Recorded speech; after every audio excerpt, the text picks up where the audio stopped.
And once again, welcome back to Dallas as the Cotton Bowl countdown continues. We learned a lot about the ultimate, you could say, Cotton Bowl chess match that's going on right now between, yes, the Michigan State Spartans offense and that torrid Bama defense. And I tell you what, it's going to be a fierce chess match come Thursday as well. Now, the mutual admiration session really came to a close at today's news conference when each head coach was asked a very serious question. It revolved around what winning a national championship would mean to their respective programs. And once again, welcome back to Dallas. The final news conference of this Cotton Bowl was held today as both head coaches addressed members of the media who had a ton of questions about both teams as we count down to kickoff tomorrow evening at AT&T Stadium. Coaches took those questions on with good vigor and a good attitude, and they also reflected back about their relationship that spans back a few decades. That's right, Kevin. It's been an exciting day here at Auburn. I tell you what, both Alabama and Auburn played hard as expected. A big crowd, sellout crowd, record crowd, in fact. And it was a pretty exciting matchup. But as we went on throughout this game, it was a little bit of a surprise the way Auburn's defensive front started playing as they curtailed Derrick Henry. But as the game wore on, well, let's just say things started to fall in place here at Jordan-Hare. It was a classic confrontation when Bama and Florida met right here on the turf behind me here in the beautiful Georgia Dome. These two teams know each other pretty well when it comes to SEC championships. Previously, they met 7 times, with Florida holding a 4-3 edge in their series. And you could say that Alabama, well, they were trying to change that storyline just a bit today with a lot riding on the line. It was a little bit of a surprise for some, but for those that have followed this game over the years, and a lot have, it was really no surprise because this was a contest where you throw all the records out the window. You don't pay attention to the hype. You don't listen to the pundits. You don't listen to the talking heads because you know both of these teams are going to come out and play some very spirited football. This 68th consecutive meeting on the gridiron between the Tigers and the Crimson Tide started off with all the pomp and pageantry befitting one of America's top college football rivalries, with a thunderous flyover by F-16 fighter jets and a special appearance by former Auburn All-American and Heisman Trophy winning quarterback Cam Newton of the Carolina Panthers. This crowd of nearly 88,000 was revved up and into a frenzy by the opening kickoff. On Bama's first offensive possession of the game, running back Derrick Henry reeled off a 30-yard scamper off right tackle for Alabama's second first down of this 80th annual Iron Bowl. That run led to a 30-yard field goal by Tide place kicker Adam Griffith. Tigers trailed by 3 with 11:28 left in the first quarter. On Auburn's second offensive possession of the game, quarterback Jeremy Johnson connects with Peyton Barber on a 27-yard passing catch that's good for a Tiger first down at the Crimson Tide 25-yard line. Just 8 plays later, Auburn's Daniel Carlson boots a 23-yard field goal to tie this game at 3. Carlson would kick another field goal late in the first, while Bama's Adam Griffith sent 3 more footballs through the uprights in the second quarter to give Alabama a 12-6 lead heading into the halftime break.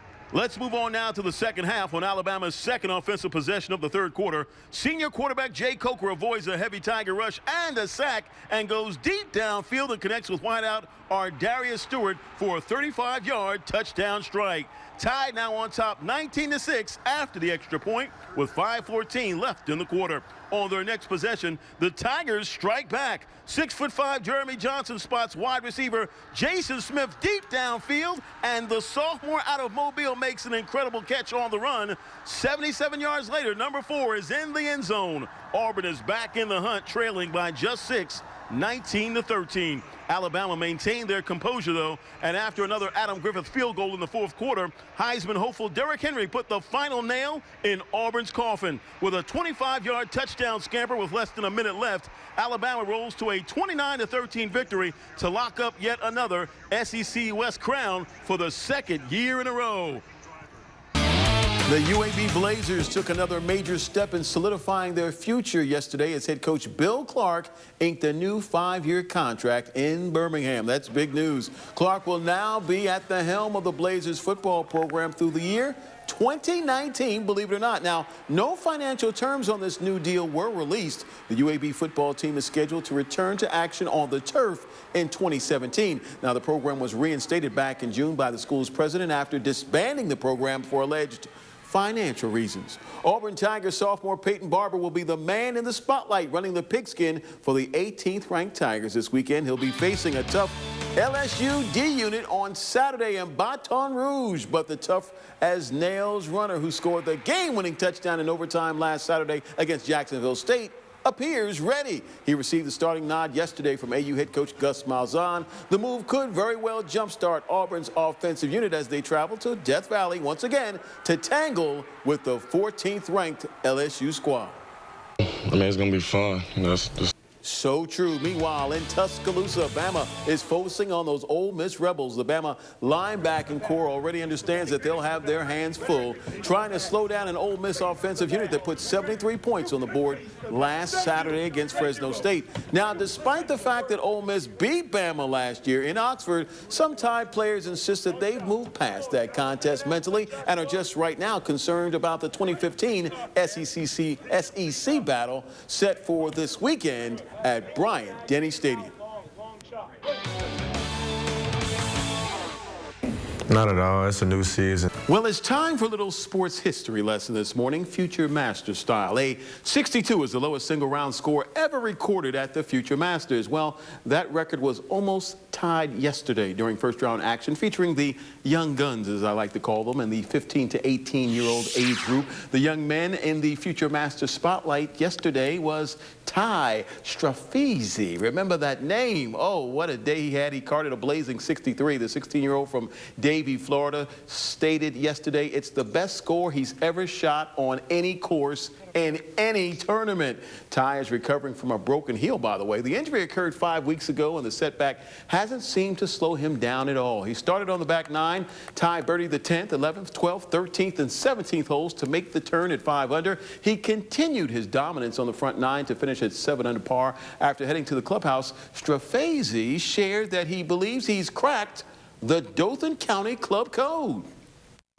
Yeah.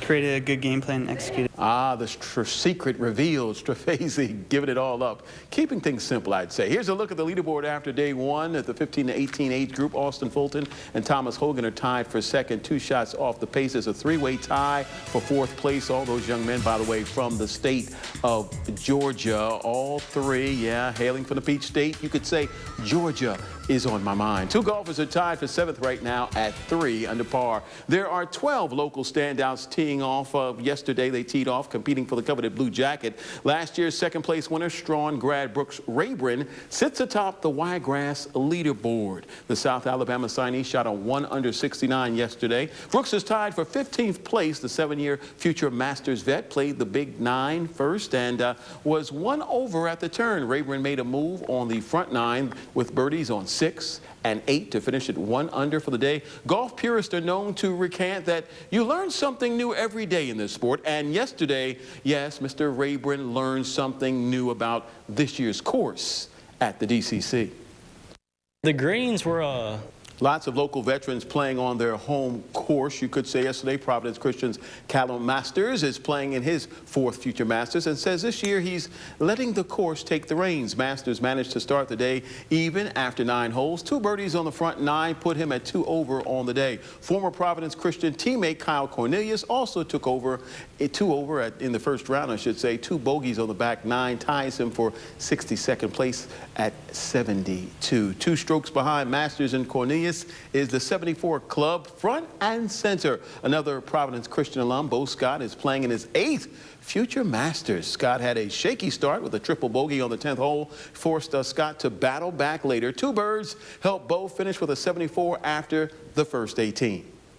So I didn't get off to a good start, but having fun is what it's all about. Now, the Spiegner brothers round out the 74 club. William and younger brother Thomas shot 4 over on the day yesterday. Thomas struggled on the front 9, making the turn at 5 over, but he sank a birdie on the 11th hole to finish the day at 4 over. William teed off right after Thomas. He was 2 over after the front 9, but bogey 12 and 16 resulted in his 4 over finish. William was surprised by one aspect of his game yesterday. My irons I normally don't hit my irons. Oh, we'll be keeping an eye on him, no doubt about it. Now, after the first 18, local golfer Alec Davis finished 7 over par yesterday. He's 1 stroke better than John McAllister. B.J. Morrison finished 11 over par. Cade Mavner finished with an 84, while Chase Smith came in with an 89. Yes, our coverage will continue later today. Be sure to join us live at noon, 5, 5:30, and 6.